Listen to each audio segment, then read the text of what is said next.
در حقیقت یہ ایک بہت بڑی اللہ تعالیٰ کی نعمت ہے کہ اس کی کتاب اس کے اپنے الفاظ میں ہمارے پاس موجود ہے. دنیا کی دوسری قوموں کے پاس بھی اللہ تعالیٰ کی کتابیں آئیں، اللہ تعالیٰ کے رسول آئے. خود قرآن مجید فرماتا ہے کہ ہر قوم میں رسول آئے ہیں اور ہر قوم میں اللہ تعالیٰ نے اپنا پیغام بھیجا ہے، لیکن وہ قوم اس اصل پیغام کو جو اللہ تعالیٰ نے بھیجا تھا اس کے اپنے الفاظ میں محفوظ نہیں رکھ سکتی. صرف ایک قرآن مجید ایک ایسی کتاب ہے کہ جس کے اندر ایک لفظ کی آمیزش بھی انسانی کلام کی نہیں ہو سکی اور خالص اللہ تعالیٰ کی زبان میں کتاب ہے. اگر ایک آدمی عربی زبان کا ادب اور اس کا ذوق رکھتا ہو اور وہ قرآن کو پڑھے تو فی الواقع اس کی روح رقص کرنے لگتی ہے جب وہ قرآن، کیونکہ اس کے اندر اس بلا کی تاثیر ہے اور اس قدر زبردست کشش ہے اور اتنی پرزور اس کے اندر اسپرٹ بھری ہوئی ہے کہ آدمی کے لیے بعض اوقات ضبط کرنا مشکل ہو جاتا ہے، یا تو وہ رو پڑے اور یا وہ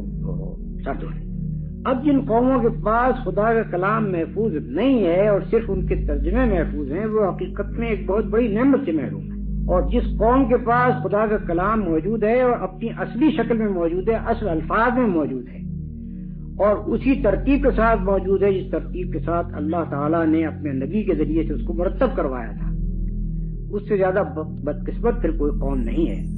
جو اس کتاب سے فائدہ نہیں اٹھاتی، خود اس کتاب سے کوئی سبق نہیں لیتی اور دنیا تک اس کتاب کے نور کو پہنچانے کی کوشش نہیں کرتی. جتنے بدقسمت وہ لوگ ہیں جنہوں نے اصل کتاب الہی کو کھو دیا اور صرف ترجمے ان کے پاس رہ گئے، اس سے زیادہ بدقسمت وہ لوگ ہیں جن کے پاس اصل کتاب موجود ہے اور وہ اس سے استفادہ نہیں کرتے اور نہ دنیا تک اس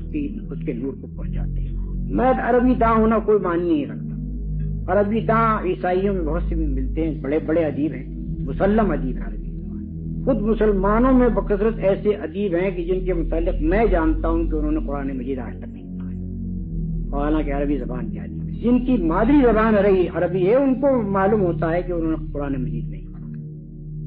اس سے زیادہ بدقسمتی اور کیا ہو سکتا. ہمارا جو کام ہے وہ یہ ہے کہ خود اس کتاب کو سمجھیں، اس کتاب سے اپنی زندگی پر اس کا اثر پوری طرح سے قبول کریں، اس کتاب کے مطابق اپنی زندگی کو ڈھالیں، اس کی روح کو اور اس کی اسپرٹ کو اپنے اندر جذب کریں اور اس کے بعد ساری دنیا تک اس کو پہنچائیں. یہ ہماری ریسپانسبلٹی ہے، ہماری ذمہ داری ہے. جب ہم مغربی دنیا میں جاتے ہیں تو وہاں معلوم ہوتا ہے کہ لوگ صرف اس وجہ سے بہک رہے ہیں کہ ان کو حقیقی روشنی نہیں مل رہی. کوئی ہپی بن رہا ہے کس وجہ سے؟ صرف اس لیے کہ جو زندگی اس کی ہے اس سے وہ مطمئن نہیں. کوئی بدھزم کی طرف جا رہا ہے، کوئی ہندوازم کی طرف چلا جا رہا ہے، کوئی سکھ بن رہا ہے. اس طرح سے مختلف قسم کے عجیب و غریب تجربات لوگ کر رہے ہیں صرف اس وجہ سے کہ ان کو اصل روشنی ان کے پاس نہیں ہوئی. اگر ہمارے خود پاکستان میں ہم ایسے چند آدمی بھی پائیں کہ جو قرآن مجید کو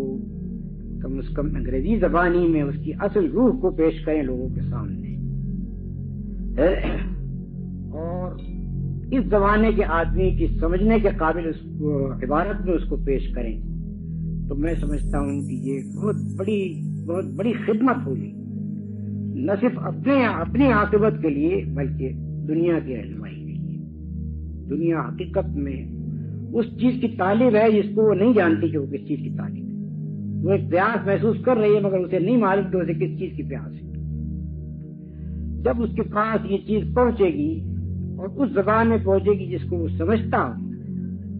تب اس کو معلوم ہوگا کہ ہاں یہ وہ چیز تھی جس کا میں پیاسا تھا، اور اس سے وہ سیراب. متعدد آدمی ایسے میرے علم میں ہیں کہ جو